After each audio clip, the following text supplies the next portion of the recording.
End of यान chain के episode 2 की स्टार्टिंग में अब हम देखते हैं कि क्वांग यून कहते हैं कि क्या चेन की ताउसुल अवेक हो गई है। चेन की मां कहती है कि हालांकि यह हुआंग क्लास की निचले स्तर की सपोर्ट टाइप ताउसुल है। क्वांग यून कहते हैं कि कोई नहीं, यह कम से कम एक ताउसुल ना होने से तो बेहतर ही है। कम से कम हमारे पास जिन है जो कि डी क्लास के निचले स्तर की ताउसुल वाला एक प्रतिभाशाली व्यक्ति है, और यह तो उससे काफी ज्यादा है और हमारे चेन को अब कोई भी धमका नहीं सकता। अब हम कुछ लोगों को देखते हैं जो कि चेन के जन्मदिन की खुशी में पार्टी कर रहे होते हैं, और तभी वहाँ क्वांग हाई आते हुए कहते हैं कि क्या आपको यान चेन के जन्मदिन को मनाने के लिए हम सभी को यहाँ आमंत्रित करने की आवश्यकता है। इस पर क्वांग लिन कहते हैं कि हाँ बिल्कुल, चेन को कल बाहर कर दिया जाएगा, इसीलिए हम बड़ों को उसे विदा करना चाहिए। क्वांग फेंग कहते हैं कि हमारे लिए एक साथ भोजन करना दुर्लभ है, परंतु यह अच्छा नहीं है। इस पर क्वांग हाई कहते हैं कि मैं हाल ही में एकांतवास पर जाने की तैयारी कर रहा हूँ, मेरे पास यह सब करने के लिए समय नहीं है, तुम लोग मेरे बिना खाना खा सकते हो। और अब क्वांग लिन खड़े होते हुए कहते हैं कि मुझे ऐसा लग रहा है कि मैंने पर्याप्त नींद नहीं ली है, इसीलिए मुझे जाना होगा। इस पर चेन के ग्रैंडफादर गुस्सा होते हुए कहते हैं कि यह क्या चल रहा है। वह कहते हैं कि तुम सभी लोग अपनी अपनी जगह बैठ जाओ, आप दोनों एल्डर के रूप में अपने से छोटों के सामने ऐसा व्यवहार कर रहे हो, तुम्हारी हिम्मत कैसे हुई। वह उन्हें डांटते हुए कहते हैं कि क्या तुम लोगों के मन में अभी भी अपने बड़े भाई के प्रति कोई सम्मान नहीं है। मैं यहाँ चेन का जन्मदिन नहीं मना रहा, मैं इस अवसर का लाभ उठाकर तुम सभी को एक समाचार देना चाहता हूँ। वह कहते हैं कि चेन की ताउसुल अब एक हो गई है और अब चेन को यांग निवास से बाहर नहीं किया जाएगा। इस पर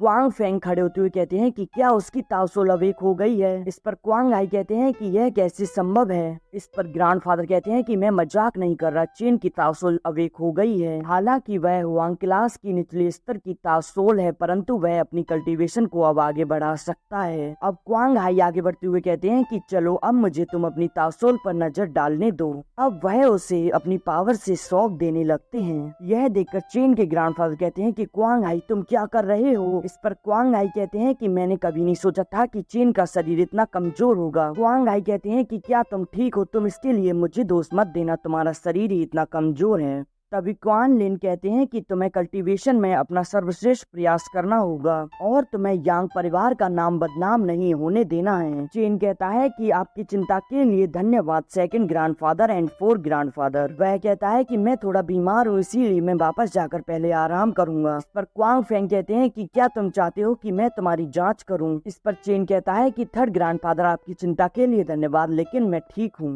बस मुझे थोड़ा आराम करने की आवश्यकता है। क्वांग फेंग कहते हैं कि चेन तुम कल सुबह हॉल ऑफ बुक में आना, वहाँ से मैं तुम्हारे लिए उपयुक्त तकनीकों का एक सेट चुनूंगा। इस पर चेन कहता है कि ठीक है ग्रैंडफादर, और अब वह वहाँ से चला जाता है। क्वांग हाई बड़बड़ाते ही रह जाते हैं। हम देखते हैं कि चेन की काफी तेज लगी होती है और अब वह एक पेड़ के सहारे आकर खड़ा होता है। तभी वहाँ चेन की सिस्टर आती हुई कहती है कि भाई मेरे लिए तो रुको। चेन कहता है कि जिन तुम बाहर क्यों आ गई। जिन कहती है कि भाई सेकंड ग्रैंडफादर ने आपको जानबूझकर चोट पहुंचाई है, आपको इस बारे में दादाजी को बताना चाहिए था। चेन कहता है कि मैं दादाजी को मुसीबतों में नहीं डालना चाहता, आखिरकार वे भाई भाई हैं और यह यांग निवास के लिए भी लाभदायक नहीं होगा। हमारे माता पिता ने बचपन से ही सिखाया है कि हम हर चीज में सबसे पहले अपने परिवार को देखें, इसीलिए जब तक मैं सह सकता हूँ तब तक मुझे इसे सहना होगा। हम परिवार के लिए वहाँ तक पहुँचना कठिन है जहाँ हम आज हैं। वह कहता है कि इसीलिए जब आप जी यून अकेडमी में हो तो फिर कड़ी मेहनत करना,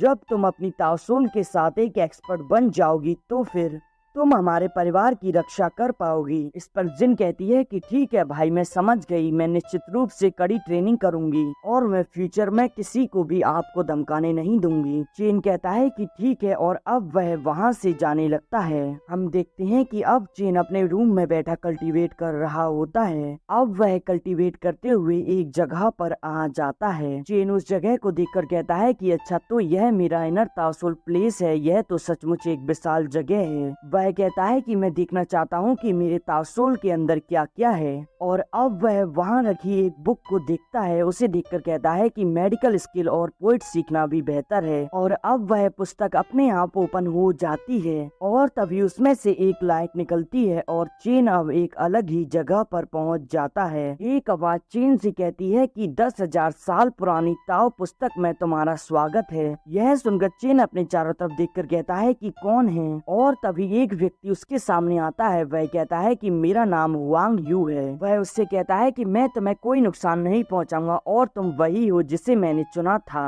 वह कहता है कि मैं तुम्हें पहले 2 बार बचा चुका हूँ। चेन कहता है कि मुझे बचाने से तुम्हारा क्या तात्पर्य है। वांग यू कहता है कि यह तुम्हारा पारिवारिक मामला है, इसमें मेरा कोई लेना देना नहीं है और किसी भी स्थिति में 10,000 ताओ की पुस्तक एक नई स्थिति है। वह तुम्हारी ताओसोल द्वारा निर्मित किया गया था। चेन कहता है कि मेरे पास एक ताओसोल है तो फिर तुमने उसे क्यों हटा दिया और तुम मेरे शरीर के अंदर क्या कर रही हो। पर वांग कहता है कि अगर तुम्हारे पास ताओसोल होती तो फिर एक डी क्लास के उच्च स्तर की स्वॉर्डमैन ताओसोल होती। चेन कहता है कि क्या मेरे पास एक उच्च स्तर की ताओसोल थी। वांग कहता है कि शांत हो जाओ, तुम्हारी ओरिजिन ताओसोल एक डी क्लास के एक उच्च स्तर की ताओसोल थी, लेकिन इसका कोई मतलब नहीं है आपकी वर्तमान ताओसोल उससे कहीं अधिक बेहतर है। कि क्या तुम्हें लगता है कि मैं मूर्ख हूँ? ऐसा कौन कहेगा कि वांग क्लास के निचले स्तर की ताओसोल डी क्लास के ऊपरी स्तर की ताओसोल से बेहतर है। वांग कहता है कि यदि तुम्हारी वर्तमान ताओसोल का स्तर निम्न है तो यह अनगिनत बार स्थानांतरित हो सकता है। इसके अंदर अनंत संभावनाएं समाहित हैं। जब आप कड़ी मेहनत करोगे तो यह त्यान वर्ग की ताओसोल से भी अधिक मजबूत हो जाएगी। क्या तुम्हें यह ताओसोल दिलचस्प नहीं लगती? चेन कहता है कि क्या यह अनगिनत बार स्थानांतरित की जा सकती है तो फिर क्या यह चिकित्सा ताओसोल नहीं है? पर हुआंग कहता है कि यह 10,000 साल पुरानी ताओसोल की पुस्तक है। यह सिर्फ दुनिया में अकेली है और इसके पास अन्य ताओसोल को अवशोषित करने की शक्ति है। आपको इसका मतलब पता है? चेन कहता है कि इसका मतलब न केवल मैं अपनी ताओसोल को उन्नत चरण में ले जा सकता हूँ लेकिन अन्य लोगों की ताओसोल को भी उन्नत चरण में ले जा सकता हूँ। यह एपिसोड यहीं एंड हो जाता है।